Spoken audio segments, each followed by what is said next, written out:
Buenas tardes a todos.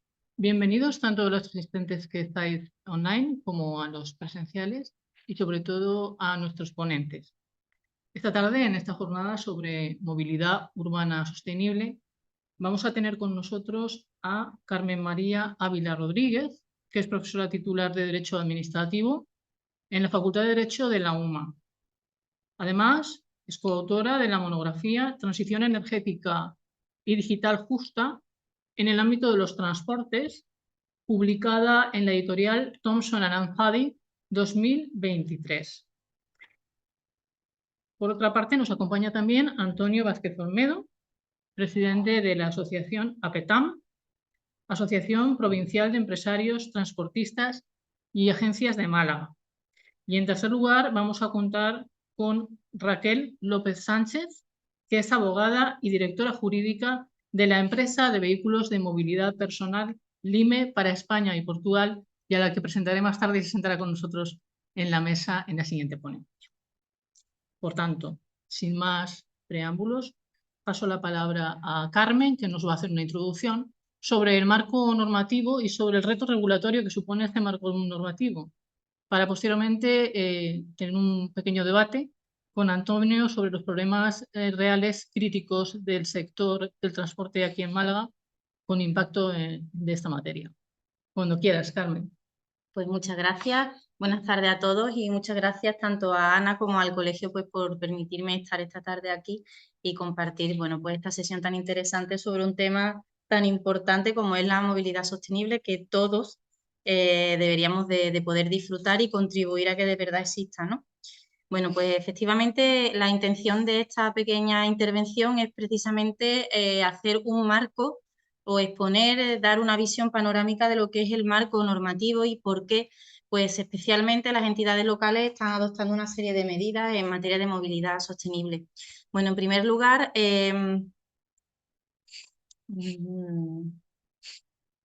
no sé cómo le damos a esto para que avance.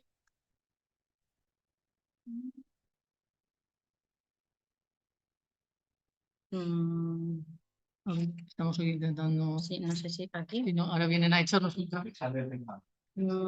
Ahora, ya está, gracias. Bueno, el contenido, lo primero que vamos a ver es precisamente el Pacto Verde Europeo, cómo fue una de las primeras medidas que se adoptó y la más reciente, podríamos decir que es el plan REPowerEU. Dentro de este marco verde europeo se aprueba una estrategia para la movilidad sostenible e inteligente a nivel de la Unión Europea y vamos a ver un poquito también, vamos a citar cuáles son los instrumentos europeos de fomento y de financiación para la consecución de estos objetivos en estos textos que son soft law.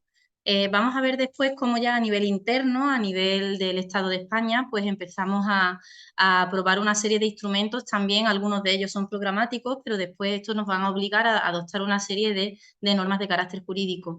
Primero vamos a analizar un poquito qué es el Plan Nacional Integrado de Energía y Clima y cómo a partir de este plan pues también se aprueba por el Gobierno la Estrategia Española de Movilidad Segura, Sostenible y Conectada 2030. Vamos a ver cuáles son los instrumentos financieros también para esta movilidad sostenible en España y finalmente vamos a citar pues alguna normativa nacional reciente en materia de movilidad y un poquito también cuáles son las que se van a aprobar. O esta semana pasada, el 12 de febrero, pues salió otra vez de nuevo la aprobación por el Consejo de Ministros de llevar el proyecto de ley de movilidad sostenible y además que se va a tramitar con carácter de urgencia. Luego vemos que la actualidad es máxima, hace 10 días prácticamente que se produjo esta aprobación. Así que, bueno, vamos a empezar. Antes del Pacto Verde Europeo, justo un año antes, en noviembre de 2018, la Unión Europea aprobó una comunicación de la Comisión titulada pues, Un planeta limpio para todos, la visión estratégica europea a largo plazo de una economía próspera, moderna, competitiva, climáticamente neutra.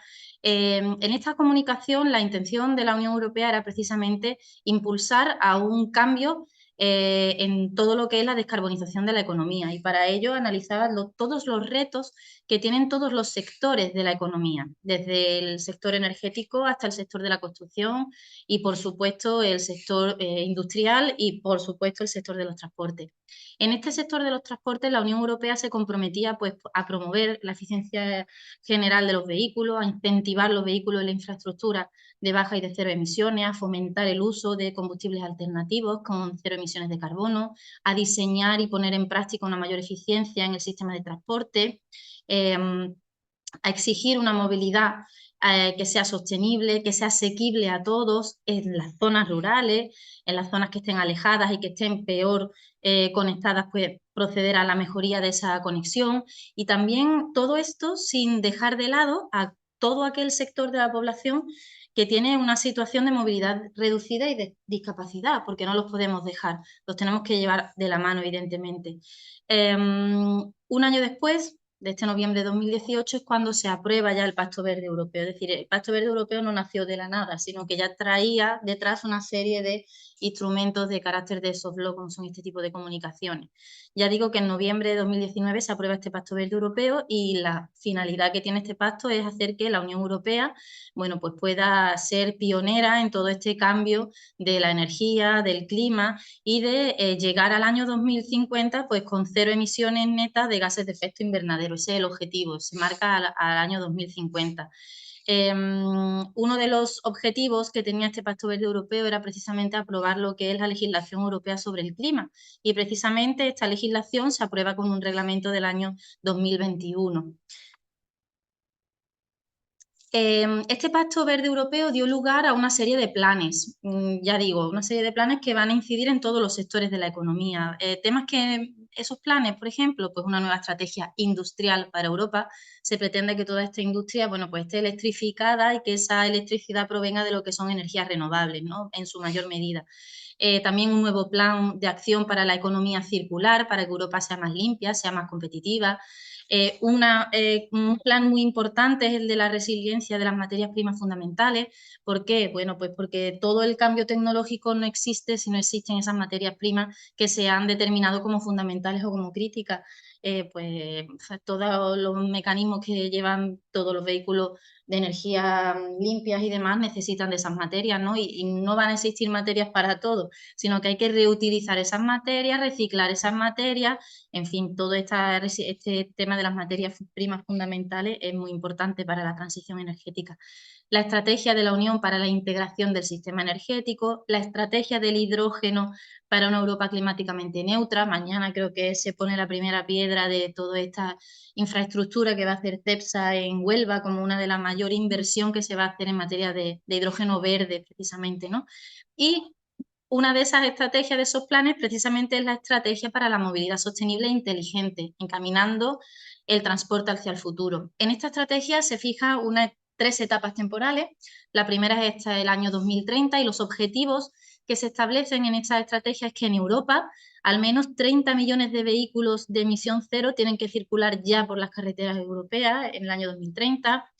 100 ciudades europeas tienen que ser climáticamente neutras, y para ello es muy importante la movilidad urbana.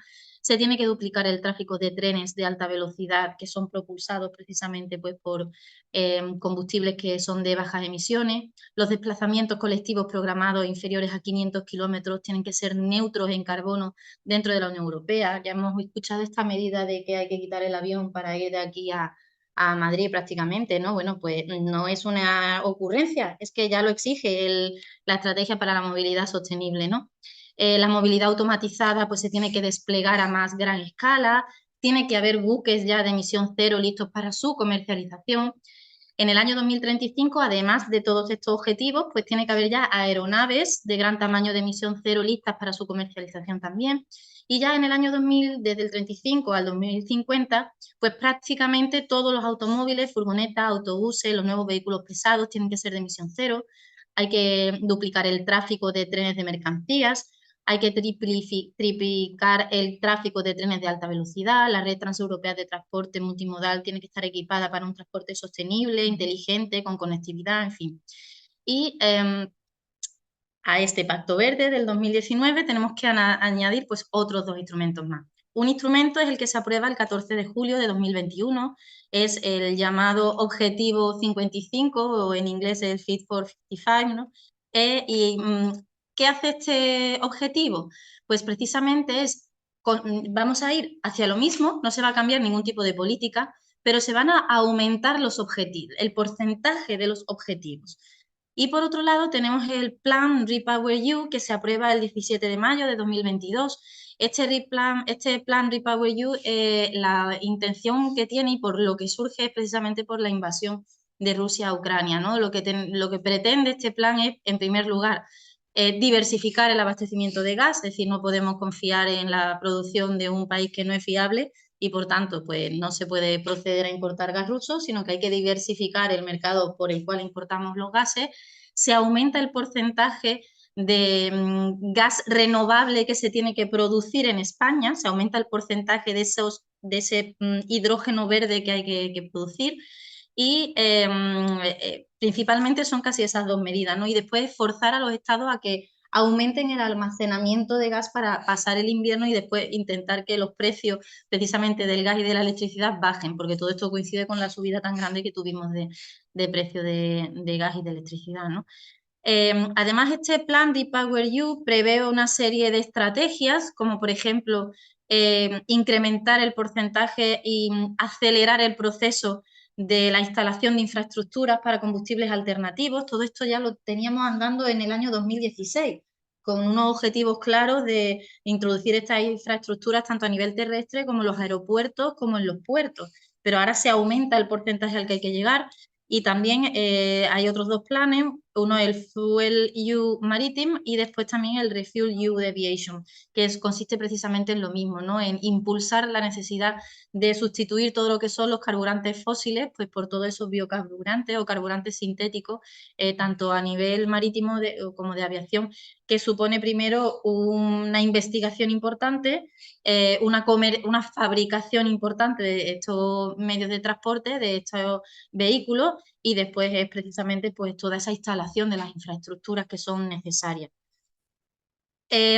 Cuando se aprueba el Pacto Verde Europeo, la estrategia para la movilidad sostenible e inteligente, estamos hablando a nivel de la Unión Europea, se apoya principalmente en tres pilares. Un primer pilar es la ecologización de la movilidad, un segundo pilar es la digitalización y otro tercer pilar es el de la resiliencia ante futuras situaciones de crisis como la que hemos tenido de la pandemia de la COVID-19, ¿no? En la ecologización de la movilidad, los objetivos que se establecen pues son que los vehículos, los buques y los aviones que se vayan utilizando sean sin emisiones, que los combustibles hipocarbónicos sean hipocarbónicos y renovables, que los aeropuertos y puertos sean sin emisiones, es decir, que sean verdes, pero también que sean proactivos, es decir, no solamente que no consuman lo que son medios de energías fósiles, sino que sean capaces de producir energías renovables, ¿no? Y de esa producción se autoabastezcan. Y por otro lado, bueno, generar movilidad interurbana y urbana sostenible, mecanismos de tarificación del carbono, que es también muy importante, y para ello el plan prevé que se procedan a realizar revisiones normativas. Esas revisiones pues, son en materia de inspección técnica de vehículos al final de la vida útil, de fuentes de energía renovable, de infraestructuras para combustible alternativo, reciclado de buques, espacio ferroviario único, infraestructuras ciclistas, régimen de comercio de derechos de emisión, la huella del carbono. Estamos hablando de la revisión de directivas y de la aprobación de reglamentos de la Unión Europea. Muchas de ellas ya están aprobadas y otras están en tramitación. Por ejemplo, se aprueba la Directiva 2021/1187 del Parlamento Europeo y del Consejo sobre la racionalización de las medidas para avanzar en la realización de la red transeuropea de transporte.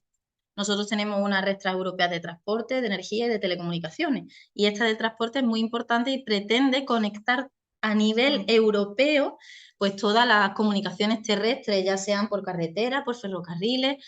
La parte de ese pilar de digitalización, el objetivo que se marca es precisamente que la movilidad sea multimodal, que sea conectada y que sea además automatizada. Por ello es tan importante el uso de datos y de la inteligencia artificial para la movilidad y todos los retos que suponen, por ejemplo, para la protección de los datos también. Que este objetivo va a llevar también a revisar una serie de normativas europeas y a aprobar normativas nuevas. Por ejemplo, la armonización y coordinación de las normas viales pertinentes, la responsabilidad civil de los vehículos automatizados, el despliegue y la gestión de los sistemas de transporte inteligentes, los servicios de información, reserva, expedición de billetes de viaje multimodales, el régimen jurídico de los drones y de las aeronaves no tripuladas, el régimen de intercambio de datos, el régimen de inteligencia artificial, los sistemas de gestión de tráfico. Lo mismo, ya hay normativas a este respecto aprobadas en la Unión Europea, tanto en modo de directivas que van a necesitar una transposición por normas de derecho interno, como los reglamentos que son de aplicación directa y una vez que se aprueban en el Diario Oficial de la Unión Europea.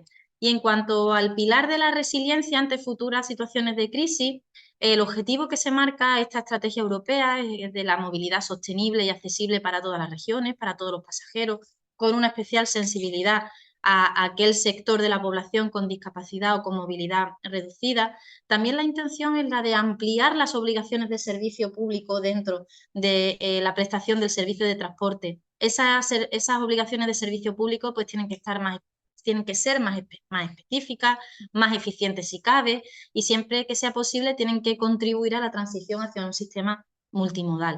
Revisiones normativas, pues de actuaciones justificadas para hacer frente a la velocidad, al consumo del alcohol, a las distracciones al volante. Hay que modernizar las infraestructuras de alto riesgo que existen. Hay que analizar, sobre todo en derecho marítimo, las responsabilidades del estado de abanderamiento de los buques, el control por el estado rector del puerto y la investigación de accidentes que se puedan producir para evitar pues, todo este tipo de situaciones tan contaminantes como ya nos han precedido. Y por otro lado, bueno, pues para todas estas estrategias y todos estos objetivos, la Unión Europea tiene que poner en marcha, evidentemente, un sistema de financiación, que tiene que aprobar instrumentos europeos de fomento y de financiación. Para eso se crea el programa de Next Generation EU el 21 de junio de 2020 como una iniciativa temporal de estímulo económico con una inversión pues, de 750.000 millones de euros. Los ámbitos de actuación de importancia europea se estructuran en 6 pilares, y el primero de ellos que se nombra es precisamente el de la transición ecológica. Y dentro de esta transición ecológica es donde se sitúan todas las actuaciones relativas al transporte para esa consecución de la emisión de cero gases de efecto invernadero en el año 2050. Se crean 2 instrumentos financieros, uno de ellos es el Mecanismo Europeo de Recuperación y Resiliencia, que vamos a hablar de él posteriormente, y después también el Mecanismo de Ayuda a la Recuperación para la Cohesión y de los Territorios de Europa. Bueno, pues en agosto del año 2021 España ya recibe como prefinanciación pues 9.036 millones de euros. El 11 de septiembre de 2021 se hace la solicitud de desembolso por el Estado español de esa del primer desembolso de este instrumento europeo de financiación. El 29 de abril del 2022 se solicita formalmente el segundo desembolso, que se concreta también más adelante, y el 11 de noviembre de 2022 se solicita el tercer desembolso con un total de 6.000 millones de euros, y en diciembre de 2023 se ha solicitado el cuarto desembolso por una cantidad de 10.000 millones de euros también, ¿no? Y aparte de esto se ha hecho una adenda a este plan de Next Generation, y en el que se van a hacer creo que hasta 7 desembolsos más, con lo cual desde luego dinero está dando Europa puertas para que podamos llegar a estos objetivos. Ahora la gestión que se haga de todos esos fondos de financiación ya es otra canción distinta, ¿no? Pero financiación estamos teniendo. Una vez que hemos abordado este marco, podemos decir, europeo, que es el que nos condiciona a tomar medidas a nivel nacional, precisamente, bueno, pues el Gobierno aprueba el Plan Nacional Integrado de Energía y Clima para el periodo de 2021-2030. Este es un instrumento de planificación que aprueba el Gobierno de España, y con él lo que se pretende es precisamente cumplir con todas esas políticas de energía y clima que hemos visto ya de la Unión Europea, ¿no? En materia de transporte podemos ver que hay distintas medidas que se van preveyendo en este plan.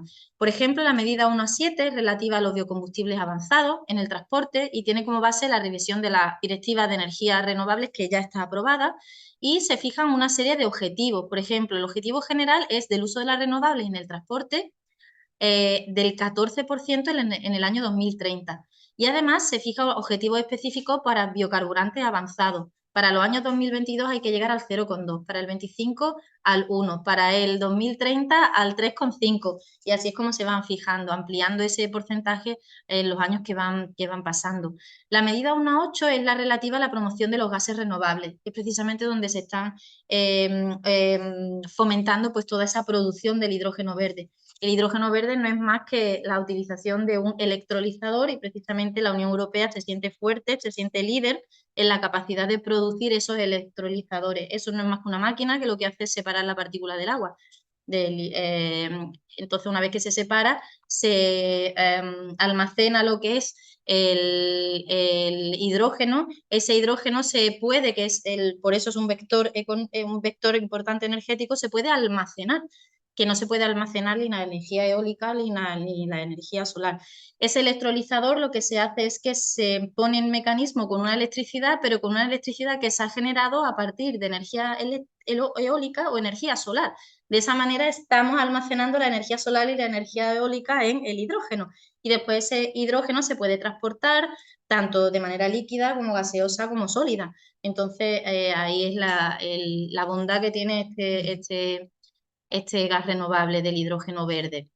Hay otra medida que es la 2.1, que es relativa al establecimiento de las zonas de bajas emisiones y las medidas de cambio modal. Hay otra medida, la 2.2, que es relativa al uso eficiente de los medios de transporte. Contiene acciones como la realización de auditorías energéticas a las flotas de vehículos, la instalación de sistemas tecnológicos centralizados, aplicaciones orientadas a la mejora de la eficiencia y la realización de cursos de gestión de flotas para el personal. La medida 2.3 se refiere a la renovación del parque automovilístico por vehículos más eficientes, siendo pues, los principales mecanismos la adopción de medidas fiscales, adopción de medidas de restricción del tráfico y gestión de aparcamiento en vía pública para penalizar a los que son los vehículos más antiguos y más contaminantes, y la adopción de medidas de financiación, pues como todo el plan Movea y demás, que lo que hace es dar una financiación para deshacerte de tu vehículo antiguo y adquirir un vehículo de bajas emisiones. Ya hay vehículos en hidrógeno que se pueden comprar a través de esta financiación del plan Movea, pero claro, a unos costes económicos todavía muy elevados, no son precios competitivos en materia de mercado, es que un vehículo de hidrógeno de marca Toyota son 70.000 euros, el más barato. Y echa hidrógeno a Madrid. Exactamente. O sea, que cada vez que vaya a Costa hace un viajito a Puerto Llano. No tenemos infraestructura de recarga, con lo cual tenemos un problema. Estamos descoordinados, pero bueno, hay que ir dando pasos por algún lado para que al final todos nos encontremos en el camino. Bueno, también tenemos otra medida que es la 2.4 y que se refiere al impulso del vehículo eléctrico, entendiendo por vehículo eléctrico tanto el de batería como los de hidrógeno con pila de combustible, ¿no? ¿Qué actuaciones comprendidas se pretenden? Pues la adquisición de nuevos vehículos eléctricos, el despliegue de las infraestructuras de recarga de vehículos eléctricos, así como aprobar normas y programas de apoyo público y medidas de fiscalidad. En este marco del Plan Nacional Integrado de Energía y Clima, España aprueba la Estrategia Española de Movilidad Segura, Sostenible y Conectada, que lo único que va a hacer es, pues, esos objetivos que marcaba la Unión Europea en su estrategia, pues lo va a adaptar dentro del territorio. Se aprueba el 17 de septiembre de 2022 y en él hay 9 ejes estratégicos, con más de 150 medidas concretas que se pueden consultar. Todas estas estrategias están colgadas en las páginas correspondientes del Ministerio de Transición Energética y de siempre me hago un lío con los nombres, y de problemas demográficos, algo parecido, ¿vale? Entonces, bueno, se aprueba el 17 de septiembre, como digo, de 2020 y entre esos ejes estratégicos, el primero es precisamente contemplar y considerar la movilidad como un derecho de los ciudadanos, imprescindible además para la cohesión social. Vamos a ver cómo el proyecto de ley de movilidad sostenible, uno de los pilares en donde realmente hace mucho hincapié es en reconocer que es un derecho de los ciudadanos, ¿bien? El segundo eje se refiere a nuevas políticas inversoras, asentándose principalmente en la inversión de la movilidad sostenible. Pasa del paradigma de la inversión en infraestructura a la inversión en movilidad. Es decir, el transporte es algo más que la infraestructura, es la movilidad, como se explica después muy bien en el proyecto. El tercer eje se refiere precisamente a los principios que deben de configurar esa movilidad. Son principios de seguridad. Hay que entender que la seguridad es un elemento integral, transversal, básico de ese derecho a la movilidad. El cuarto eje se refiere a la movilidad de bajas emisiones, porque está orientado a mejorar la calidad de vida de las personas, protegiendo la salud física, el bienestar mental. El quinto eje se refiere a la movilidad inteligente. El sexto eje se refiere a concebir que el sistema se tiene que regir por la intermodalidad, que es una necesidad para esa movilidad sostenible. El séptimo eje se refiere a la conexión con Europa. El octavo eje se refiere a aspectos de carácter social y laboral y se orienta a la sensibilización y la concienciación de la ciudadanía para avanzar en la movilidad sostenible y segura, y también introduce políticas de género en materia de transporte. Y por otro lado, bueno, el noveno eje se asienta en la transformación del Ministerio de Transporte, Movilidad y Agencia Urbana para hacerlo más eficiente a la hora de afrontar todos estos retos futuros. Esta estrategia, bueno, vamos a citar algunos aspectos concretos que me parecen singulares, ¿no? Más novedosos dentro de este cambio que hay de la movilidad, y es primero, bueno, pues en el año 2022, en febrero, se crea la Mesa de Movilidad Rural. La finalidad que tiene esta Mesa de Movilidad Rural es hacer un diagnóstico de cuál es la situación actual en materia de movilidad en las zonas de baja densidad.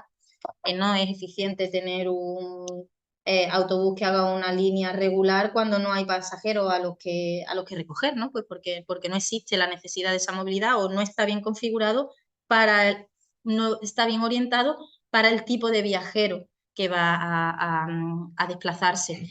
La finalidad de esta mesa también es la de establecer un sistema de indicadores de calidad de la movilidad en el ámbito rural, porque si la finalidad es evaluar y monitorizar lo que es la movilidad para saber realmente qué necesidades hay para ofrecer una demanda que la satisfaga, ¿no? O una oferta que la satisfaga.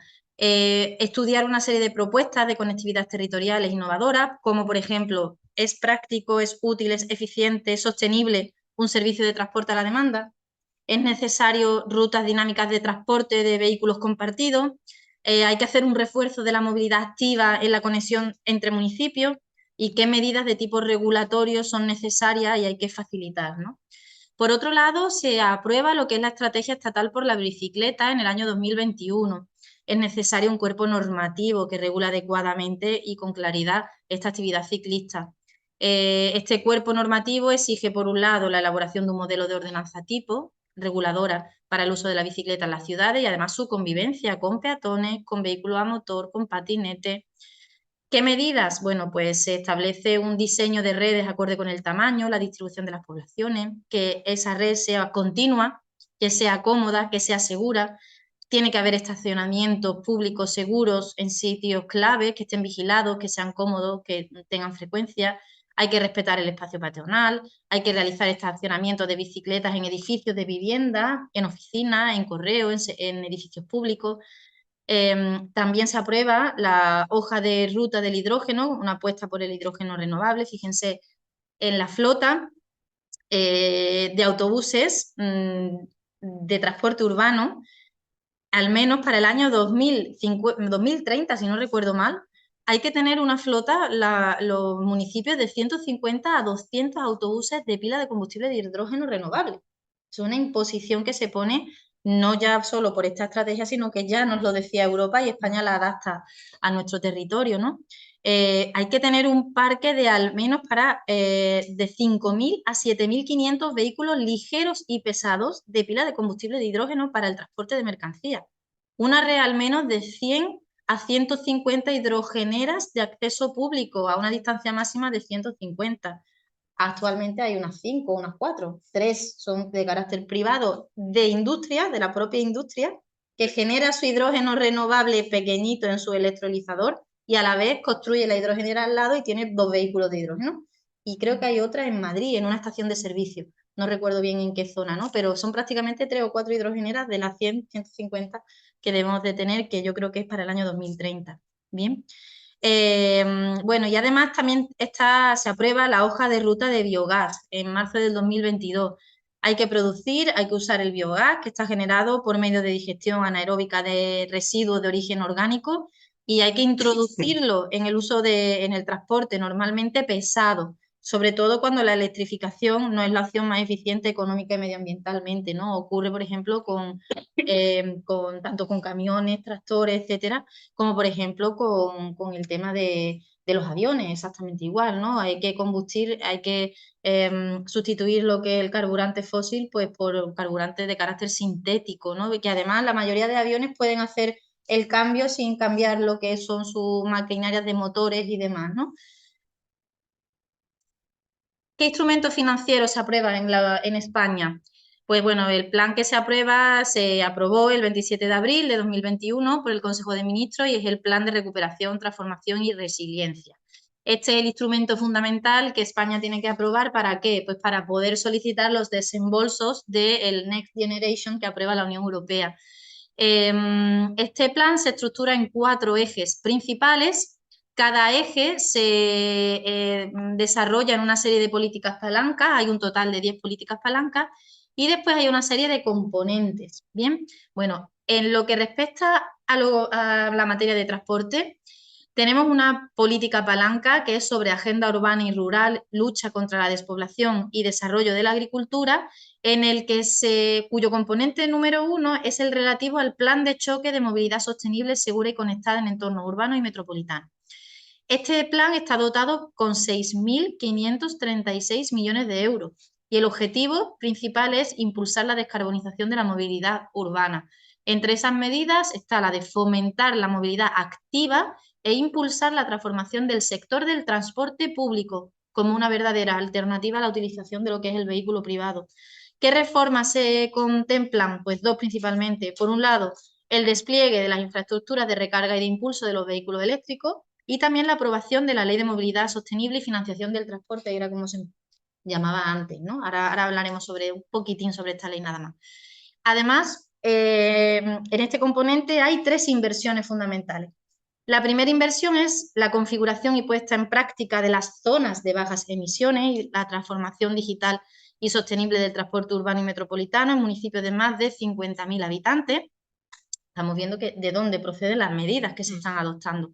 Por otro lado, el plan de incentivos a la instalación de puntos de recarga públicos y privados, a la adquisición de vehículos eléctricos y de pilas de combustible y a líneas de impulso de proyectos singulares y de innovación en electromovilidad, recarga e hidrógeno verde. Y por otro lado, la tercera inversión es la de las actuaciones de mejora de la calidad y fiabilidad del servicio de cercanías para maximizar el uso de los servicios de transporte colectivo de cercanías ferroviarias. Además, tenemos otra política palanca, que es la relativa a las infraestructuras y ecosistemas resilientes, que también incide en este ámbito del transporte, en cuyo componente 6 se refiere a la movilidad sostenible, segura y conectada.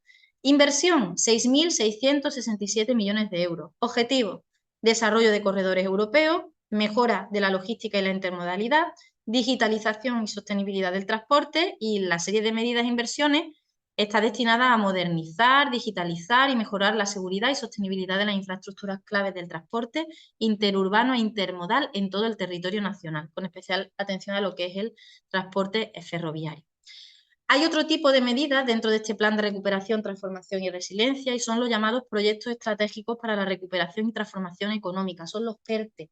Esos PERTE hay 2 que inciden directamente, se han aprobado como unos 6 u 8 más o menos, ¿no? Y hay 2 de ellos que inciden directamente en la movilidad sostenible. El primero es el PERTE para el desarrollo del vehículo eléctrico y conectado. Son subvenciones, ayudas que se dan pues, para el desarrollo de proyectos de investigación, para la comercialización de este tipo de vehículos y después pues, para la adquisición y todo lo que rodea a la adquisición y al mantenimiento de estos vehículos. Y por otro lado está el PERTE de energías renovables, hidrógeno renovable y almacenamiento. Y en este PERTE es en el que se mete esto que hemos estado hablando de esta colaboración público-privada de CEPSA con esta instalación tan grande de producción de energía renovable y de gases renovables de hidrógeno verde, ¿no? Ya centrándonos y para ir terminando, todos estos planes, estrategias que nos vinculan tanto a nivel europeo como a nivel nacional, se tiene que plasmar después en una normativa, que es la que va a establecer esas obligaciones concretas para las distintas administraciones públicas. Tenemos por un lado la Ley 7/2021 de 20 de mayo, es la Ley de Cambio Climático y Transición Energética, y precisamente esta ley dedica todo lo que es su título cuarto a la movilidad sin emisiones y al transporte, regulando especialmente 3 aspectos. El primero es la promoción de la movilidad sin emisiones, en el artículo 14, la instalación de puntos de recarga eléctrica, en el artículo 15, y el transporte marítimo y puertos, en el artículo 16, y unas medidas adicionales en aviación civil que están previstas en la disposición adicional 4ª. Dentro de la primera parte, pues bueno, esta ley obliga a que los ayuntamientos de más de 50.000 habitantes y los territorios insulares aprueben planes de movilidad urbana sostenible, que tienen que tener, al menos, esos planes tienen que contener el establecimiento de zonas de bajas emisiones, medidas para facilitar el desplazamiento a pie, en bicicleta u otros medios de transporte activo, medidas para la mejora y uso de la red del transporte público, incluyendo medidas de integración multimodal, medidas para la electrificación de la red de transporte público y otros combustibles sin emisión de gases y medidas de impulso a la movilidad eléctrica, ¿no? Después ya cada municipio va en la aprobación de esos planes pues concretando sus medidas. Y además también, bueno, pues la segunda es la obligación de instalaciones de puntos de recarga eléctrico. Esta ley en el artículo 15 establece importantes obligaciones para quienes ostentan la titularidad de instalaciones de suministros de combustibles y carburantes a vehículos. La gasolinera ahora nos vamos a encontrar, pues hasta que se retire todo, la gasolina, el diésel, el hidrógeno, el metano, el sintético, el biogás y vamos a tener distintos surtidores, ¿no? Por razón de volumen anual agregado de ventas de gasolina y gasóleo A, deben colocar infraestructuras de recarga eléctricas de diferentes potencias. Y bueno, está muy determinado y regulado con mucha... señalando muy bien las obligaciones, el número de surtidores, para cuándo, en qué momento tienen que revisar la concesión, etcétera, ¿no? En cuanto al transporte marítimo y puertos, bueno, pues la ley obliga a que haya una reducción paulatina de las emisiones generadas por el consumo de combustibles fósiles en buques, embarcaciones, artefactos navales, plataformas físicas cuando estén amarrados o fondeados en los puertos, con el fin de alcanzar el objetivo de 0 emisiones. En el BOE de 26 de octubre de 2022 se publicó una orden por la que se aprueba el marco estratégico del sistema portuario de interés general. Y en la línea estratégica 10 se refiere a los puertos ambientales sostenibles y marca como objetivo que los puertos sean puertos verdes. Ya digo, que sean puertos cuya forma de utilizar la energía sea siempre energía de carácter renovable. Y se adoptan la serie de medidas que se tienen que aprobar. Y por otro lado, en la línea estratégica 11 se refiere a la necesidad de que los puertos sean ecoproactivos, es decir, a que no solo sean consumidores pasivos de esa energía renovable, sino que a la vez sean productores activos de energías renovables, ¿no? Y además tiendan a lo que es el autoabastecimiento de la energía que consumen. En cuanto a aviación civil y las medidas adicionales, pues también se prevé en esta ley que por orden del Ministerio de Transporte, Movilidad y Agenda Urbana, previo informe del Ministerio para la Transición Ecológica y el Reto Demográfico, se establezcan requisitos de auditorías energéticas operacionales y de planes estratégicos de sostenibilidad ambiental por las compañías aéreas y los entes gestores de los aeropuertos de interés general y de las empresas proveedoras de servicios de tránsito aéreo. Que todo esto va a estar sujeto a lo que es la Agencia Estatal de Seguridad Aérea. Tienen que llevar a cabo medidas que permitan identificar las oportunidades de mejora orientadas precisamente a la reducción de todas esas emisiones e implementar la contribución a los objetivos en materia de energía y clima. AENA precisamente aprueba una estrategia de sostenibilidad para el año 2021-2030 que incluye precisamente el Plan de Acción Climático para impulsar la reducción de las emisiones propias de AENA. La finalidad es que en el año 2026, se alcance la neutralidad de carbono y en el camino hacia la consecución de 0 emisiones en el año 2040, pues se obtenga la reducción ya de lo que es el 94% en el 2030 de las emisiones de pasajeros, ¿no? Por otro lado, también hay que señalar que el 17 de abril de 2023 se crea la Alianza para la Sostenibilidad del Transporte Aéreo y esta está integrada por más de 900 empresas y entidades públicas y privadas con el objetivo de impulsar una ruta para la descarbonización del sector aéreo. Si nos damos cuenta y transitamos los aeropuertos, empieza ya a verse mucha publicidad precisamente de todos estos objetivos que se están marcando y de la consecución ya de algunos de ellos por estas compañías. En cuanto al proyecto de ley de movilidad sostenible, pues bueno, la verdad es que tanto el proyecto nacional como el andaluz están teniendo una serie de problemas en su tramitación bastante importantes que a día de hoy hace que no tengamos ninguna normativa de movilidad sostenible ni a nivel nacional ni a nivel andaluz. Sí es cierto que hay otras comunidades autónomas que ya han aprobado su ley de movilidad sostenible, lo cual no deja de ser un problema cuando se apruebe la estatal, porque empezamos a construir la casa por el tejado, ¿no? Cuando realmente deberíamos de construirlo por los cimientos. Pero bueno, ya tendrán que hacer sus oportunas reformas para adaptarse a lo que sea la legislación básica del Estado, ¿no? Bueno, lo primero que tenemos que decir es que este proyecto de ley de movilidad sostenible fue presentado por el Congreso, fue presentado por el Gobierno al Congreso de los Diputados el 19 de diciembre de 2022 y fue calificado en junio de 2023. A fecha de junio de 2023 se encontraba en la Comisión de Transporte y Movilidad y Agenda Urbana pues para el trámite de informe. Pero claro, como se convocaron elecciones generales en julio, pues ya esto hizo que el proyecto decayera, evidentemente como todos los proyectos que se tramitan, ¿no? ¿Qué ocurre? Pues que lo que he comentado antes, que en el Consejo de Ministros del 12 de febrero se aprueba de nuevo este proyecto, básicamente el mismo, y pues se ha mandado ya al Congreso y se va a tramitar por el régimen, por el procedimiento de urgencia. Este procedimiento de urgencia pues va a acortar los trámites, también va a acortar otro tipo de cautelas que hay que tener dentro de lo que es la elaboración legislativa y la finalidad es, bueno, pues que esté aprobada antes de que acabe el año. Este texto es un texto extenso, está compuesto por 109 artículos, que está estructurado en 8 títulos, a los que le acompañan 11 disposiciones adicionales, 8 disposiciones transitorias, una disposición derogatoria y también, pues bueno, pues 11 disposiciones finales, además más 2 anexos. Aspectos a destacar, bueno, pues muchos de sus preceptos se redactan al amparo de la competencia exclusiva que tiene el Estado en la regulación de las condiciones básicas que garanticen la igualdad de todos los españoles en el ejercicio de sus derechos constitucionales, ¿no? Es decir, en base al artículo 149.1 de la Constitución española. Buena parte del contenido tiene un carácter puramente principal o programático, como muchísimas de las normas que se están aprobando, la propia ley de transición energética es también lo mismo, muchos artículos son de carácter programático y muy poquitos artículos determinan obligaciones de verdad, ¿no? O reconocimiento de derechos. Deja un amplio espacio, por tanto, para que posteriormente el legislador autonómico o incluso hasta los entes locales, en base a reglamentos, pues puedan formular sus propias políticas de movilidad sostenible. Se reconoce la movilidad como un nuevo derecho de los ciudadanos. Se crea y se regula como un instrumento de cooperación y de coordinación el Sistema Nacional de Movilidad Sostenible. Se regula un documento de orientaciones para la movilidad sostenible, el llamado DOMOS, como un marco esencial de orientaciones para la planificación sostenible de la movilidad por parte de todas las administraciones públicas y se aprueba un instrumento de planificación estratégica estatal en la movilidad. Además, también hay un título dentro del proyecto de ley sobre la participación del Estado en la financiación de la movilidad sostenible, incluyendo lo que es la financiación estatal del transporte público colectivo urbano de personas. Veremos a ver eso después en qué queda, ¿no?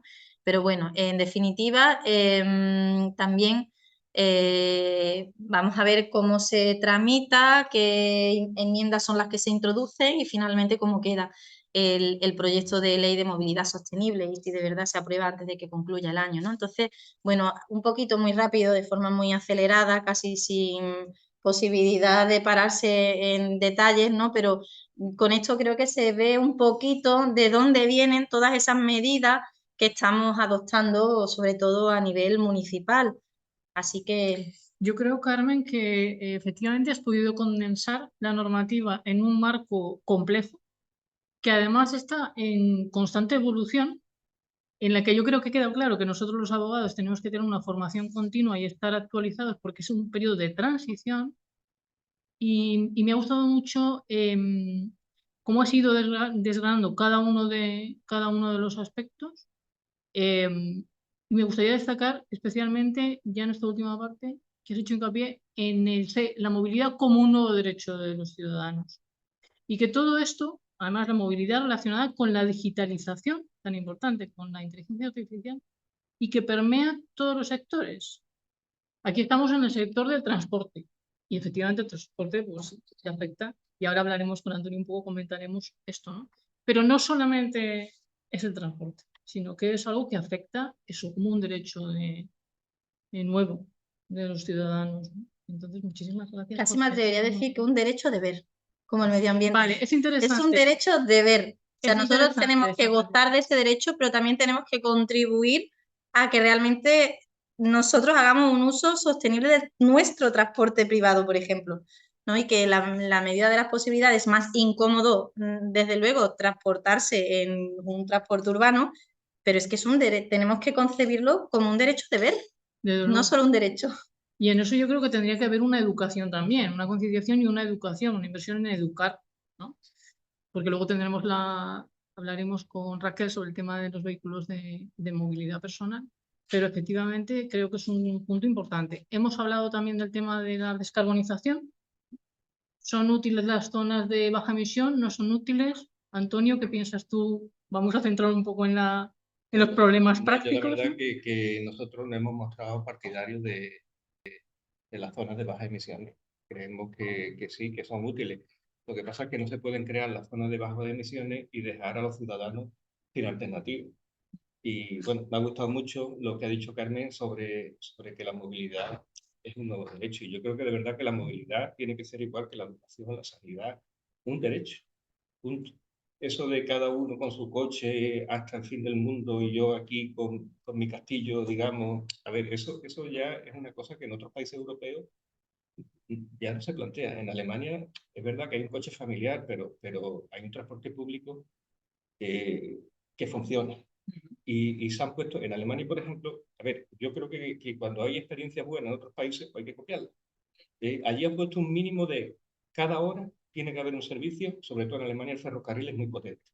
Y mínimo cada hora tiene que haber un servicio del ferrocarril, pero con alimentadores de las redes de ferrocarril y donde no hay ferrocarril, pues en vehículos de autobuses de línea regular con alimentadores de esas redes principales de vehículos de línea regular. Y dentro de esos alimentadores, en las zonas rurales, pues tiene que estar el transporte a la demanda. El transporte a la demanda está inventado. Está inventado y funciona. El problema que hay es que tiene una cantidad de legislación que es brutal. El transporte a la demanda con autobuses es muy complicado. Cuando se hace con vehículos pequeños, ya chocamos con las distintas legislaciones. Nosotros, por ejemplo, que tenemos un tema de transporte a la demanda, tú puedes llevar, si de Pizarra, puedes llevar al hospital de Cártama. Pero ese taxi no puede recoger del hospital de Cártama a Pizarra. Tiene que ir el taxi de Cártama a llevar al de Pizarra.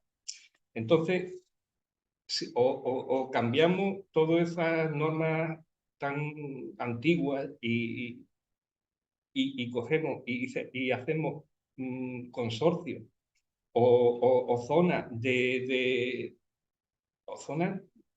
servicios comunes, o como se quiera llamar. Pero esto de que cada pueblo su cosita y no me meto en el pueblo al lado y esta es mi zona y aquí tu taxista no entra y esto ya en el siglo XXI hay que abandonar. Y hay un vacío legislativo tremendo. Pero las normas realmente existen. Es decir, nosotros tenemos una ley, que es la Ley 40/2015, que es la Ley de Régimen Jurídico del Sector Público. Y ahí se prevé todos estos instrumentos que sirven precisamente para coordinar. Yo creo que es más un problema de voluntad. Tienen absolutamente toda la legislación a su favor. Y nadie le puede imponer a un alcalde que acepte algo si no es una ley autonómica que venga. Claro, están las áreas metropolitanas, están los consorcios, es lo que has comentado. Yo creo que los instrumentos existen. Lo que hay es que cambiar, en alguna manera entiendo, la voluntad en aplicar, en encontrarle el nuevo sentido a esos instrumentos y aplicarlo. Es cierto, es decir, no podemos andar que cada municipio sea el competente en su transporte, ¿no? Porque es que existen relaciones entre los distintos municipios y necesidades. Te aseguro que es algo imposible. Que ahora mismo eso está, que nadie lo está aplicando. Claro, cada ayuntamiento es dueño y señor de todo su área metropolitana y todo su término municipal y hace lo que quiere en su término municipal y no colabora absolutamente en nada si no quiere con el de al lado. Claro. Una cuestión, yo creo de verdad que es de pura voluntad política, ¿eh? Totalmente. Y de falta de ejercicio de esa comunidad autónoma cuando hay un interés supramunicipal. Y la Diputación, que también tiene algo que decir. Y se han hecho reformas en la Ley de Base de Régimen Local para que las diputaciones adquieran más protagonismo, sobre todo, por ejemplo, en municipios de áreas rurales, donde la prestación de esos deberían servicios son... servicios de prestación conjunta en basura, en transporte, en policía, en limpieza, en montones de cosas, pero no hay. Pero ¿vosotros pensáis que falla también la participación ciudadana, esa concienciación, o es falta de voluntad política? A ver, vamos a ver. Es que desde una mirada un poco crítica, ¿no? Así, sí. y por darle un poquito de debate al tema. Aquí está lo público y lo privado. No el viajero lo que quiere son más servicios. ¿Eh?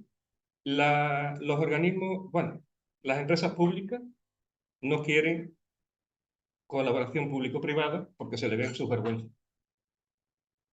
Si una empresa pública hace el kilómetro a 5 euros el kilómetro y la empresa privada lo hace a 3, pues entonces no me vayas a querer colaborar conmigo porque se me están viendo mis vergüenzas. Y eso no lo sabe el ciudadano. Y eso es una cosa real. O sea, yo estoy de acuerdo de que los ayuntamientos y las empresas públicas deben tener el control de los servicios. Pero el efectuar los servicios debe de ser lo que sea más económico para el ciudadano. Sí, un derecho. Es un derecho, ¿no? Y no hay esa voluntad, no existe. O sea, aquí cada uno en su castillo defendiendo su zona de confort y punto. Y no me toques lo mío porque eso lo... Sin embargo, tú comentabas antes, volviendo un poco al tema de las zonas de bajas emisiones, que las veías útiles, pero que era fundamental, porque claro, aquí entramos en un tema de competencias, la ordenación, pues, tiene lógicamente cada ayuntamiento, esa colaboración entre los distintos ayuntamientos. No sé si, Carmen, desde el punto de vista jurídico, tú sabes que en alguna de los proyectos se ha incluido algún tipo de estudio sobre esto o... No me consta, tampoco es verdad que no he analizado justamente esa cuestión, ¿no? Pero ya digo, es decir, existen mecanismos, lo que es verdad que yo pienso que sí, que falta una voluntad política, una valentía, ¿no? Ni una sola, ni un solo lugar en toda Andalucía que yo conozca donde se haya aplicado algo de que obliguen a ayuntamientos a colaborar en temas de movilidad. Lo único que existe son los consorcios, y los consorcios, por ejemplo, voy a poner un ejemplo muy simple, el consorcio de transporte de Málaga, que funciona maravillosamente. Pues bueno, Torremolinos ha entrado hace poco. Resulta que el consorcio iba a ver Almádena a los coches y Torremolinos, que estaba en medio, pues ha entrado cuando ha querido, cuando ha cambiado el alcalde. Mientras el alcalde no ha querido cambiar, Torremolinos estaba fuera del consorcio. Y Benalmádena estaba. Y sin embargo, bueno, ¿quién obliga a un ayuntamiento a entrar? Nadie. Nadie. Si el alcalde gana las elecciones y dice que no entra, no entra. Y los habitantes de Torremolinos se estaban perjudicando. Se estaban perjudicando del billete único y de un montón de cosas. Y estamos muy atrasados, porque, por ejemplo, la tarjeta del consorcio sirve solamente para los vehículos del consorcio y para la MT, pero no sirve para el tren de cercanías, por ejemplo. Todavía no se puede pagar con la tarjeta, porque hoy en día, ¿quién lleva dinero en efectivo? Mucha gente no lleva, muchos jóvenes no llevan. Pues no se puede pagar un autobús del consorcio con una tarjeta de crédito, no se puede. Esas son cosas que estamos hablando de grandes cosas y estamos todavía, queremos empezar por el principio. El tema de los vehículos eléctricos. Oye, está muy bien el tema de los vehículos eléctricos, pero a mí me dieron a probar uno. Yo tuve uno 15 días y me quemó la instalación de la nave. O sea, si hubiera una flota de vehículos eléctricos, primero, hay que hacer falta unas inversiones tremendas en cambiar toda la infraestructura eléctrica y haría falta quemar muchos más combustibles fósiles para alimentar todos esos vehículos. Oye, la electricidad sale de algún lado, o sale de la luz de las placas solares y tal, pero si hay que alimentar una flota de vehículos eléctricos, hace falta, no sé, una central nuclear o buscar, no sé, vamos, y ahora mismo no hay alternativa. Y después el tema, yo tengo aquí, porque de los datos del gobierno vasco, que estuve en una reunión en el País Vasco, y la huella de carbono. La huella de carbono del avión es 192 gramos de CO2 por kilómetro. La del coche, 121 gramos de CO2 por kilómetro. El coche eléctrico, 43 gramos de CO2 por kilómetro. El tren de cercanías 33, el AVE 23, el autobús normal diésel, 13,28. El autobús eléctrico 8,19 y la bici eléctrica 3.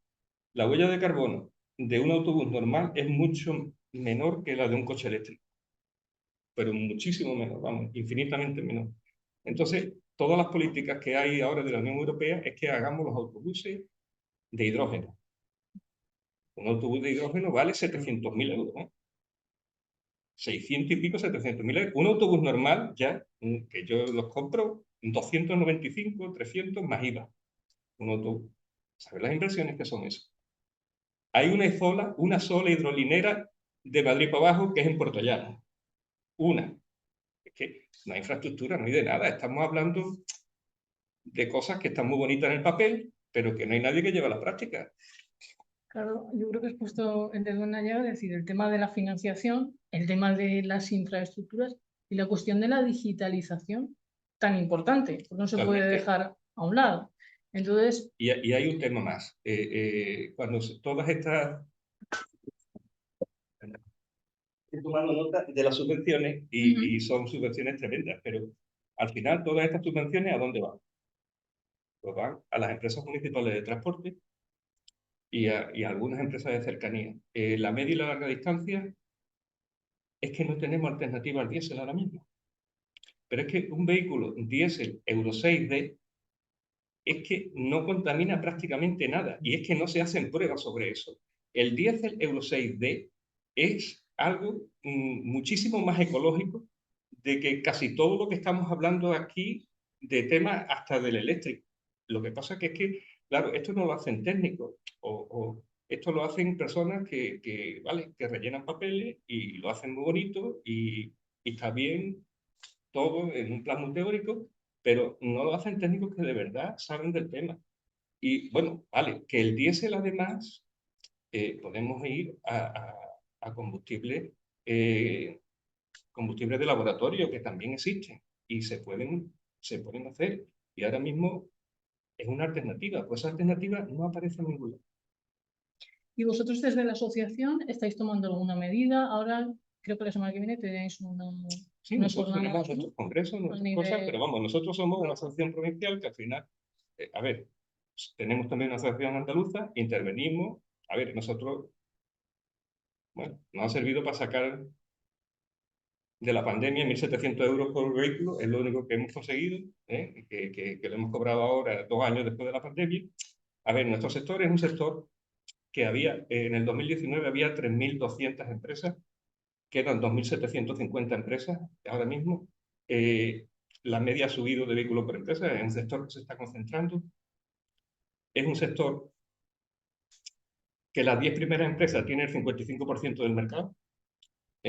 O sea, es un sector que después hay muchas pymes bueno, que andamos aquí y tal. Málaga es una zona que nosotros no nos desarrollamos bien porque hay un tema turístico muy grande. Las pymes son las que mejor hacen los servicios discrecionales y turísticos porque están más cerca del cliente, más accesibles. Y entonces nosotros tenemos un mercado potente en Málaga, no nos quejamos, pero en otros sitios de Andalucía hay una problemática tremenda. Una problemática de falta de personal que estamos algunas veces desesperados. Y es simplemente porque nosotros necesitamos,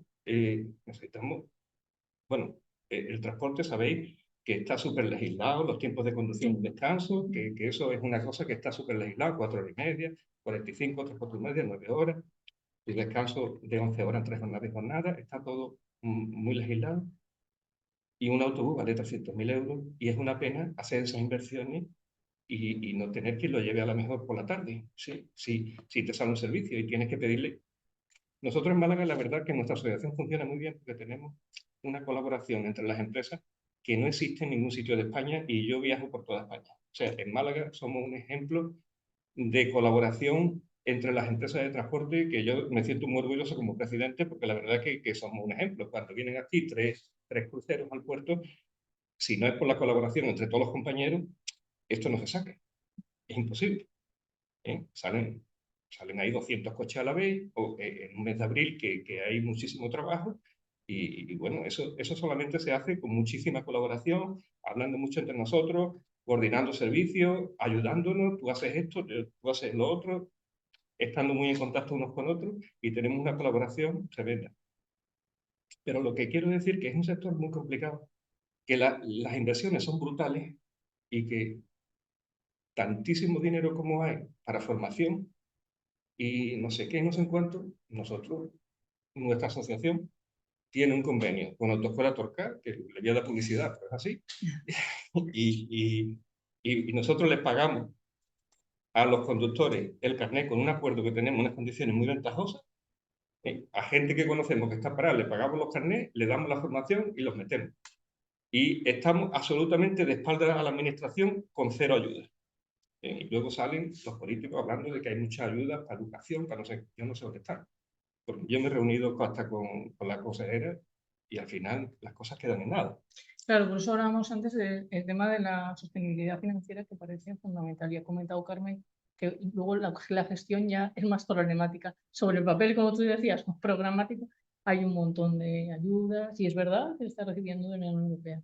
Pero luego la gestión, pues otro asunto. Sí que has apuntado algo muy interesante y es la regulación en derecho de transporte, que es un área en la que se mezcla esa diferencia, digamos, la distinción que era clásica entre el derecho público y el derecho privado y que se va interpretando de una forma, ¿no? A pesar de que la ley de contratos de transporte terrestre pues tenga un principio de normativa disponible, siempre respetando el orden público, pero sí que es verdad que es compleja la regulación, el marco jurídico, porque hay que tener en cuenta tanto normas de derecho mercantil como normas de derecho administrativo.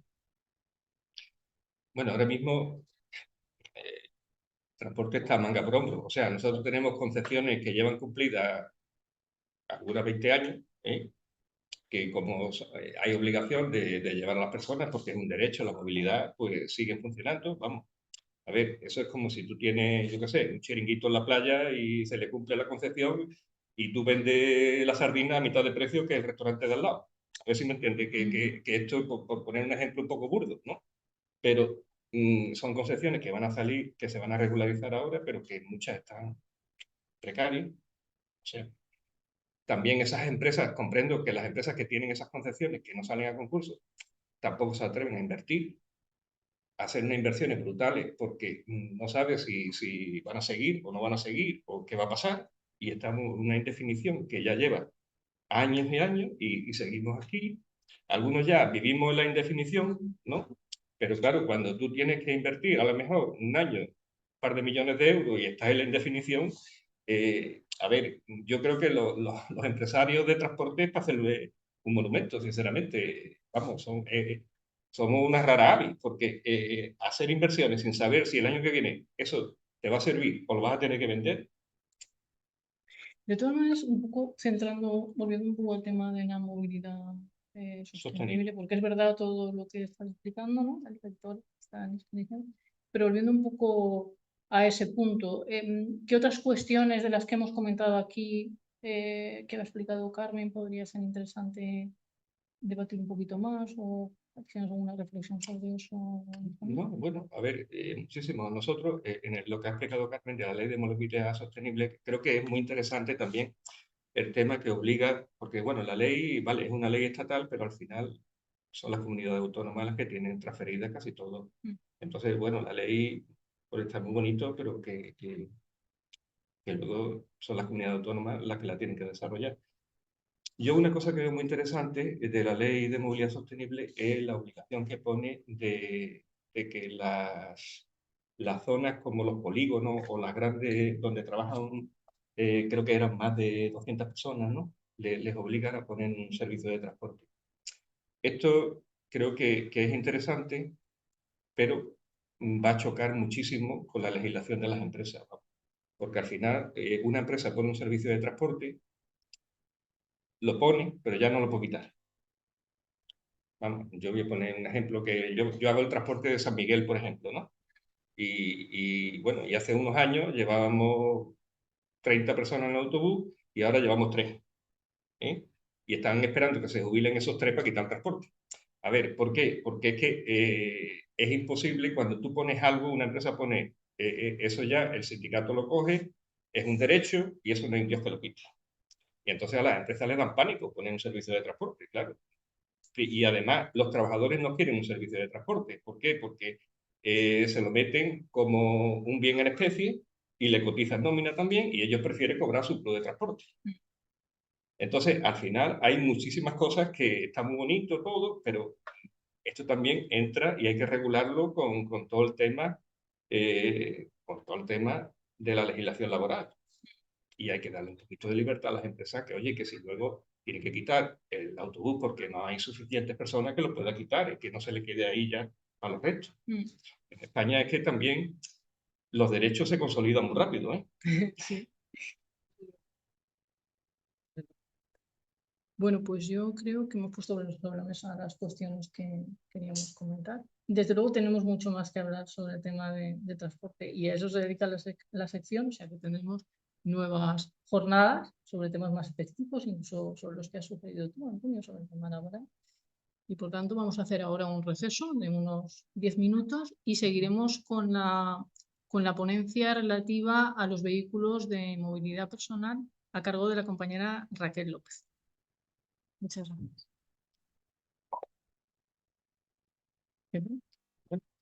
Hay que pagar.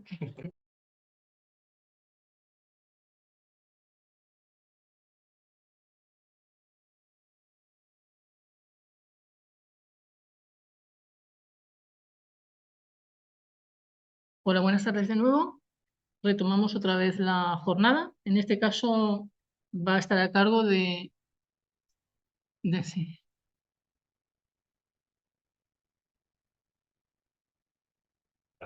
Gracias. Va a estar a cargo de nuestra compañera Raquel López Sánchez.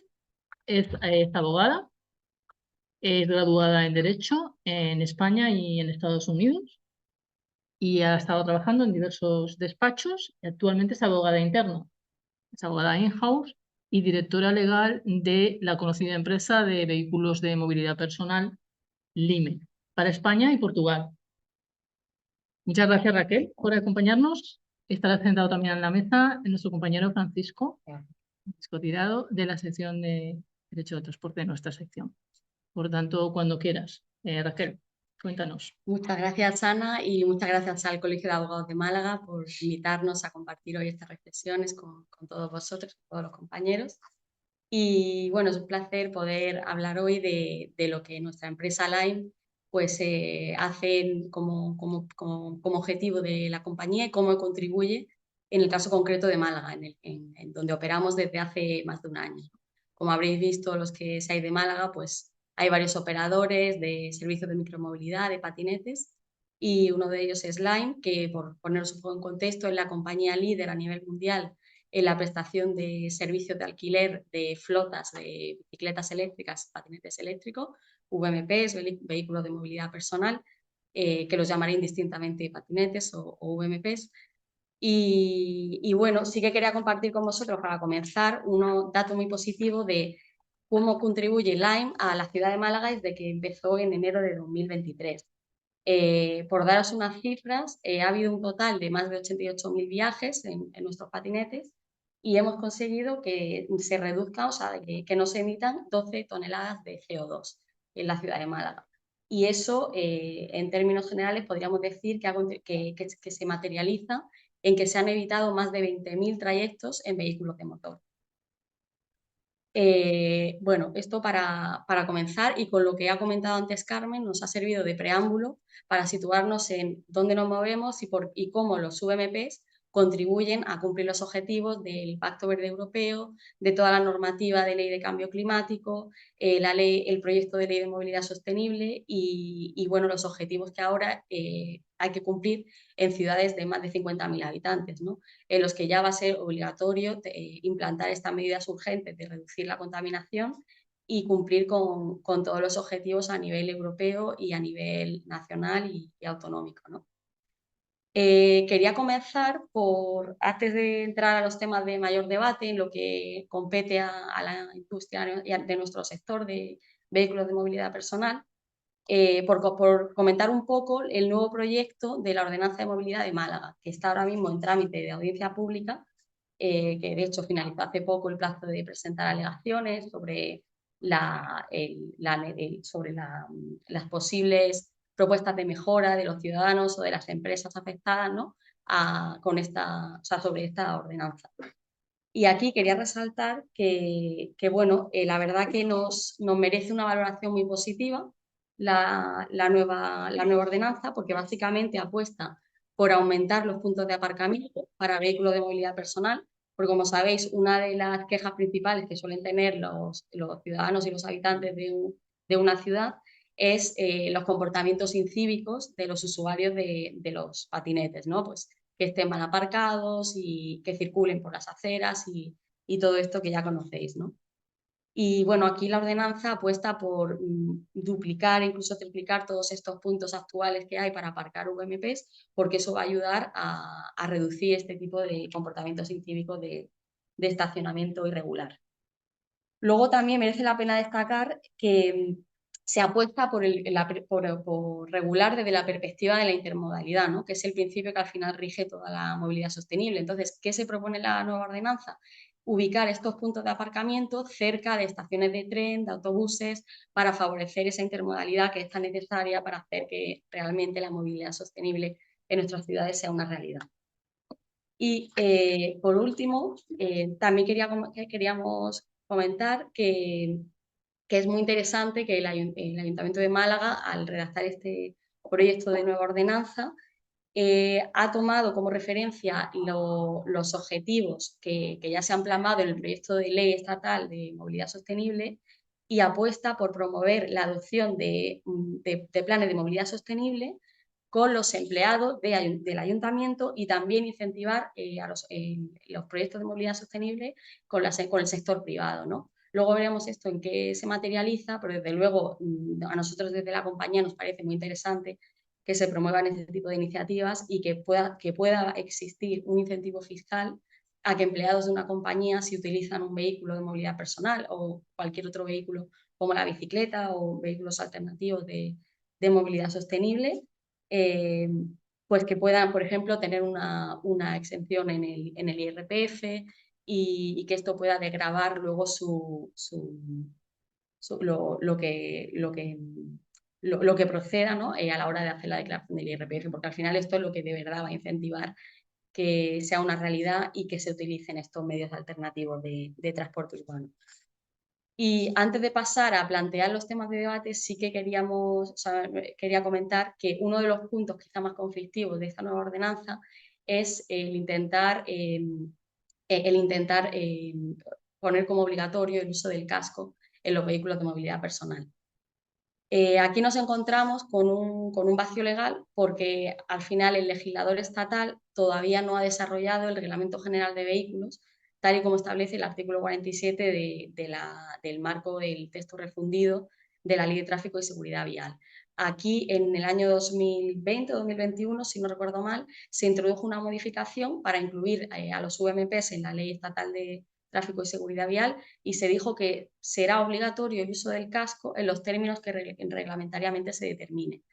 El problema es que a día de hoy todavía no se ha producido ese desarrollo reglamentario. Entonces, nos encontramos con la paradoja de que si un ayuntamiento regula en su propia ordenanza municipal el uso obligatorio del casco, a la hora de la verdad, esa sanción puede que no se pueda ejecutar o que pueda adolecer de vicio de nulidad en cuanto a que vulneraría el principio de jerarquía normativa que impera nuestro ordenamiento jurídico, por el que una norma legal de rango inferior no puede contradecir lo dispuesto en una norma de rango superior, como lo es en este caso el texto refundido de la Ley de Tráfico y Seguridad Vial.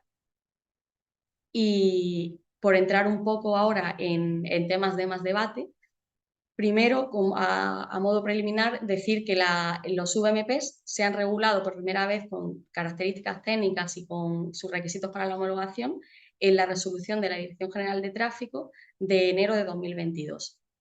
Creo que es el mes de enero, pero lo podéis comprobar.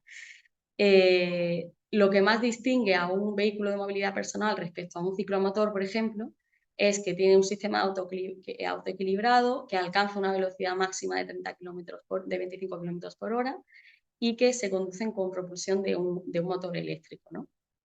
Entonces, teniendo esto en mente, ¿no?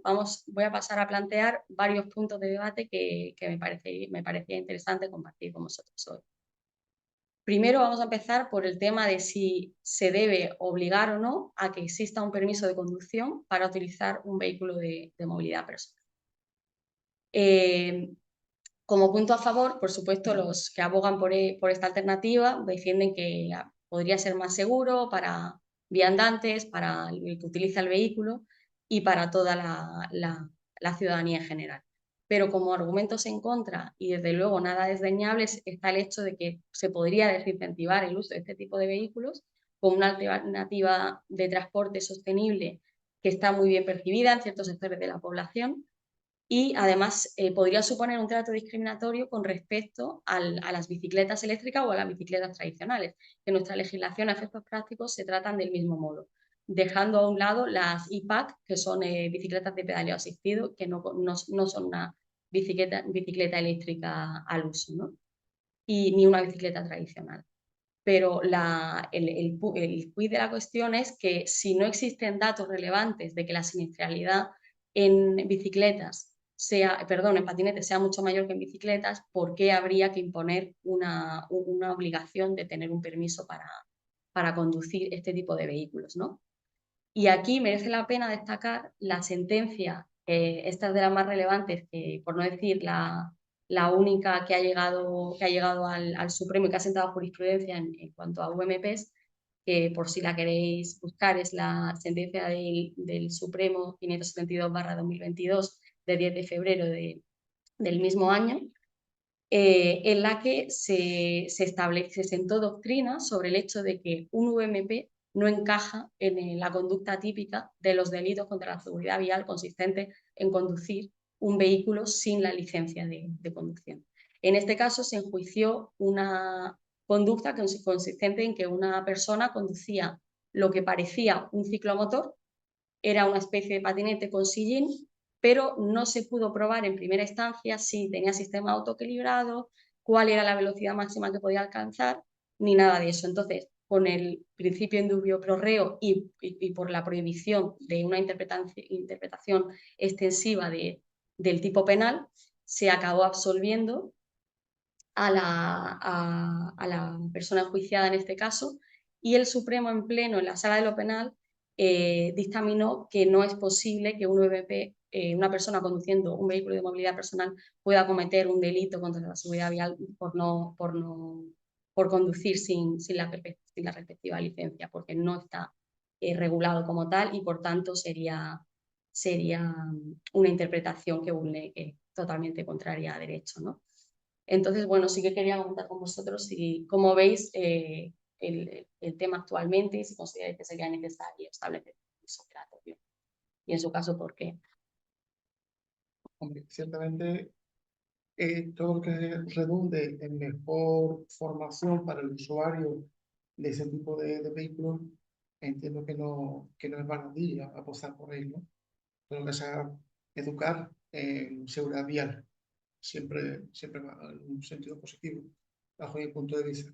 A mí sería necesario ver si estos usuarios tienen seguro de responsabilidad civil en su vehículo, por supuestos accidentes que puedan tener o la vía pública, y poder hacer cobertura de tanto para él como para el resto de personas involucradas en cualquier tipo de accidente, ¿no? Todo lo que, ya digo, todo lo que sea apostar por educación y tener mejor formación vial, sin duda sería una apuesta a tener en mente.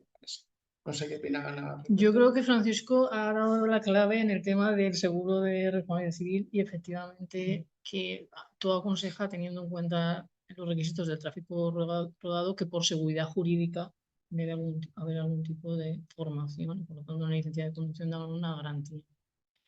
Eso es una opinión. Sí que es verdad que, tal y como hemos visto la sentencia que has citado del Supremo, que además la vamos a enviar a los participantes de la jornada, el principio de intervención mínima penal lleva a esta situación que uno puede decir, bueno, es justa o es injusta, pero al final es conforme a derecho, hoy por hoy, ¿no? Entonces no sé Raquel, si tú nos puedes orientar un poco en cómo está legislativamente esto. Es decir, estamos en un punto en el que es muy probable que se exija una licencia de conducción o no. ¿En qué punto piensas tú que estamos? Pues la verdad que esa es una cuestión que todavía está en un punto muy inicial, muy poco desarrollado, pero sí que es verdad que el tema del seguro obligatorio es algo que parece inminente y que puede tener más sentido que exigir un permiso que nos exige para una bicicleta y que al final son vehículos muy fáciles de usar, que incentivan, incentivan la descarbonización en las grandes ciudades, la descongestión, y que al final sufrirían un trato discriminatorio con respecto a las bicicletas. Entonces sí que es importante el tema del seguro. Las empresas como la nuestra de alquiler, lógicamente sí que están obligadas a ofrecer ese seguro de responsabilidad civil, pero hoy por hoy al usuario particular, o sea, cualquier persona que adquiera un vehículo privado, un VMP en principio no es obligatorio, por lo menos en el marco estatal de esta cuestión. También el uso de ese tipo de vehículos sería más que deseable e interesante que existieran la red viaria de la ciudad que tuviera como un carril segregado o algo que pudieran circular con mayor seguridad. Es cierto que falta mucha educación también del conductor, ¿no? A la hora de encontrarse con un usuario de patinete para que respetar tanto uno como otro las distancias de seguridad, la velocidad, que no haya accidentes, ¿no? Otro tipo de incidentes por el uso de uno con otro y apostar por mejorar esa red viaria de alguna manera y también la educación, por supuesto, de todo, ¿no? Tanto como de... Claro, como dice Francisco, porque hemos ido hablando de las bicicletas, es decir, hasta qué punto a las bicicletas, a ver, deben también comportarse de una manera adecuada, o las personas que conducen las bicicletas o llevan las bicicletas deben de tener una formación, porque estamos en una sociedad en la que el tráfico rodado es muy abundante. Y con esa abundancia, lo que desde luego estoy de acuerdo contigo es que no debe haber discriminación de los vehículos de movilidad personal respecto de las bicicletas. Pero sí que es cierto que de algún modo, es decir, debe atenderse a todo tipo de vehículos. Y como dice Francisco, ¿no? Que se permita convivir, que a veces sí que hay legislación, hay órdenes municipales y la gente no las cumple, ¿no? Esto nos llevaría también al tema de las Smart Cities. No sé qué piensas, Raquel, porque creo que también la normativa urbanística tiene un papel fundamental en todo esto. Es decir, si a un carril bici o un carril para los patinetes y resulta que está circulando personas también viandantes por una vía o una alameda que tradicionalmente es una zona de paseo, en fin, no sé. Desde luego, nosotros siempre invertimos en formación a los usuarios, a la ciudadanía en general, y luego apostamos porque las ciudades tengan esta inversión en infraestructura y dentro de sus políticas urbanísticas esto sea una prioridad, porque sin carriles bici es muy difícil y sin vías ciclistas segregadas de las vías urbanas, claro, es muy complicado promoverlo. Y el aumento de usuarios. Exactamente. De hecho, con este tipo de vías, pues también habría muchos más usuarios receptivos a utilizar un medio de un VMP o una bicicleta en lugar de un vehículo privado. Exacto. Sin lugar a dudas. ¿Y qué tipo de medidas adoptáis como empresa desde el punto de vista empresarial para que, digamos, se acepte por parte de los ayuntamientos, como has dicho tú, la ciudadanía, no se integre este nuevo... Bueno, pues nosotros trabajamos mucho en uno de nuestros pilares es también la seguridad, la formación e incentivar una conducción segura y responsable con el resto de peatones, de usuarios de la ciudad, ¿no? Y para esto pues invertimos mucho en la tecnología del propio vehículo, que nuestra compañía es la única que todo se hace in-house, la fabricación del vehículo, la tecnología y demás.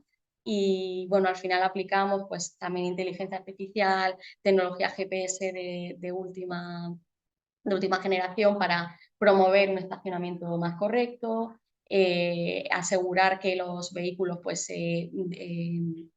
van a la ciudad, a la velocidad permitida, poner mensajes en la aplicación para incentivar una conducción responsable, ¿no? Y bueno, pues intentamos invertir en todo este tipo de... Y el tema del uso del casco, que esto parece que habíamos comentado que querías hablarnos de esto. Sí, curioso.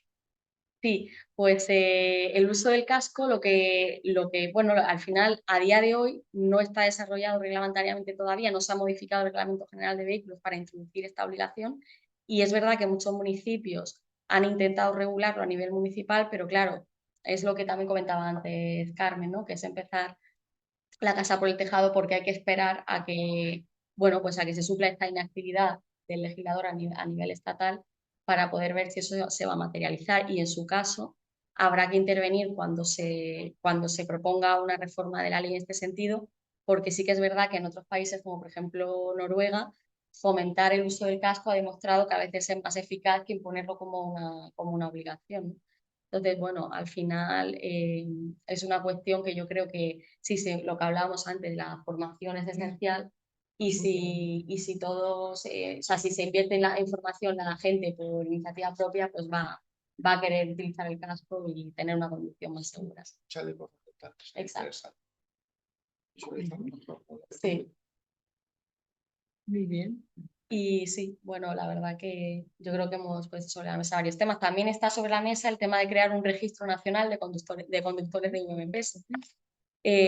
Al final, con la resolución que he comentado antes de la DGT, del Manual de Características Técnicas de los Vehículos de Movilidad Personal, se ha introducido la obligación de instalar una placa de marcaje única en cada uno de los UMPs que se comercialicen a partir de 2024. Hay un periodo transitorio para vehículos adquiridos antes y demás, pero va a ser una realidad a partir de 2026 en cuanto haya transcurrido el periodo transitorio, ¿no?, que se establece.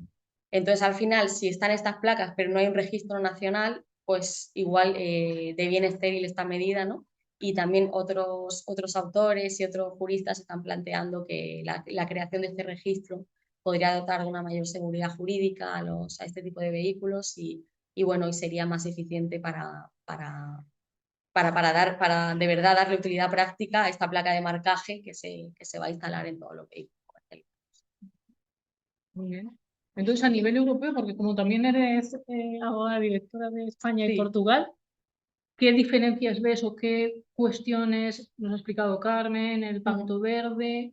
¿Cómo es el impacto en uno y en otro país? Bueno, igual lo que sí que podemos ver en otros países, que también lo comentaba antes Antonio con respecto a Alemania, es que en otros países sí que se ha invertido mucho más en la infraestructura de vías ciclistas y demás. Y claro, eso ayuda a que al final pues, se utilice más, hay mucha más formación, que eso también es interesante, la gente está más concienciada de que además de ser un derecho, la movilidad sostenible también es un derecho de ver, como comentaba antes Carmen, entonces hay que contribuir a ello y evitar en la medida de lo posible el transporte en vehículo privado. Entonces, ahí es algo que eso tiene muy, muy asimilado y que lo han integrado muy bien, ¿no?, en su día a día. Entonces, bueno, sí que en otros países se nota todavía, o sea, se nota esa diferencia, ¿no? Pero bueno, tampoco en España cada vez vemos que hay más aceptación de este tipo de vehículos y sí, y en ciudades como Málaga lo podemos ver, que están cada vez más integrados en el ecosistema de la ciudad y los datos de siniestralidad no son específicamente alarmantes, o sea que... Y las lagunas normativas que estamos hablando, porque es que hablamos mucho de norma, pero también de lagunas, ¿no? ¿Cuál sería vuestra propuesta? O sea, desde el punto de vista de empresa de vehículos de movilidad personal, ¿cuáles serían las propuestas legislativas que deberían adoptarse? Bueno, eso ya es una cuestión más, al final yo hablo a título personal como jurista y compañera, pero bueno, al final nosotros lo que siempre vamos a apostar es por políticas públicas que favorezcan la ejecución real en la práctica de esos objetivos de movilidad sostenible, ¿no? Y nosotros pues siempre vamos a estar dispuestos a ser un partner más en este proyecto, ¿no?, que compete a todos, al sector público y al sector privado, ¿no? Entonces, pues para nosotros la propuesta es bueno, que se siga en el camino en el que estamos, que se siga invirtiendo en infraestructuras, de vías ciclistas, en concienciación a la ciudadanía sobre cómo va a repercutir positivamente toda esa reducción que comentaba antes de emisiones de CO2, ¿no?, en el bienestar de toda la población, en la descongestión, en las horas punta de tráfico. Y bueno, pero, por ejemplo, en lo que hemos comentado, el uso del casco y la existencia de una licencia de conducción, ¿vosotros esa propuesta, cómo la veis? Nosotros apostamos, o bueno, a título personal, creo que es mejor invertir más en formación que en obligar y en establecer prohibiciones que al final lo que pueden hacer es desincentivar la oportunidad de que muchas personas opten por este tipo de transporte sostenible. Muy bien. Muchas gracias, Raquel. Francisco, ¿tienes alguna cuestión? No, francamente, que lo podemos hacer? puesto sobre todo ese inciso, ¿no? O sea, cómo se integra, lo importante que es para la huella de descarbonización de las ciudades. Se ha señalado ya lo seguro de la responsabilidad civil, que ¿no? Vaya por su camino. Lo del casco sí que, a título personal, creo que sería una idea interesante implantarla por propia seguridad del usuario y por los costes que luego redunda esos accidentes cara a la seguridad social, ingresos, etcétera, etcétera. Y, francamente, un poco. Tenemos una pregunta que es un poquito larga. Voy a intentar, a ver, nos pregunta Ana Guerrero, ¿qué opinamos sobre un aparato que se ha inventado en Alemania que se instala en los vehículos diésel y gasolina, convirtiendo el vehículo ecológico en cero emisión? Sería una forma, dice Ana, mucho más económica y acorde con el derecho a la movilidad del ciudadano. No todo el mundo puede permitirse cambiar su vehículo a otro eléctrico o de hidrógeno, amén de la escasísima infraestructura para su repostaje y sabiendo que muchos puntos de recarga funcionan mediante generadores alimentados con combustible fósil. Entiendo que Ana lo que dice es adaptar un vehículo en lugar de uno nuevo. No sé si esto quizá Antonio... Porque claro, no conocemos, Ana, no conocemos, yo por lo menos, Pues, ¿qué encaje este aparato ¿qué inventado encaje en tendrá Alemania. eso a nivel de inspección de regulación que se puede hacer? O sea, Exactamente, que sea ¿no? viable, ¿no? Legalmente, Eso es ese importante, Francisco, ajuste. lo que comentas. Porque claro, el Claro. ajuste es verdad, parece en principio El más ajuste, barato, pero exacto, luego sí. la revisión periódica Exacto, y es es todo más complicado, ¿no? ver qué impacto tiene a nivel de comercio. Es decir, si tengo una pieza que me sustituye a un coche eléctrico o otro tipo de producto, si entra dentro de una competencia desleal, habría que valorarlo. O sea, es interesante, por supuesto, pero ver qué encaje Sí. tiene, qué encaje jurídico tiene, habría que estudiar. Es complicado, Sí, sí, la verdad que sí. Bueno, pues Raquel, ¿alguna cuestión que te haya surgido de lo que ha comentado Antonio y Carmen que quieras que comentemos aquí? ¿Alguna cosa? Pues la verdad que ha sido bueno, muy interesante y que ha puesto mucho en contexto cómo nosotros luego nos integramos también en ese ecosistema, con cómo podemos contribuir a la intermodalidad, con otros medios de transporte público como los autobuses.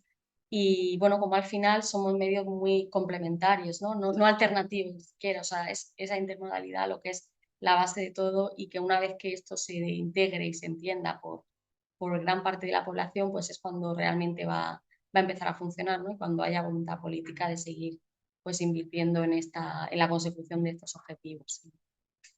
Y bueno, la verdad que ha sido un placer compartir todas estas reflexiones con vosotros. Igualmente, muchísimas gracias Raquel, muchísimas gracias Antonio que sigue aquí con nosotros y vamos a cerrar ya en las jornadas y muchísimas gracias a todos aquellos que habéis asistido en forma online y también presencial.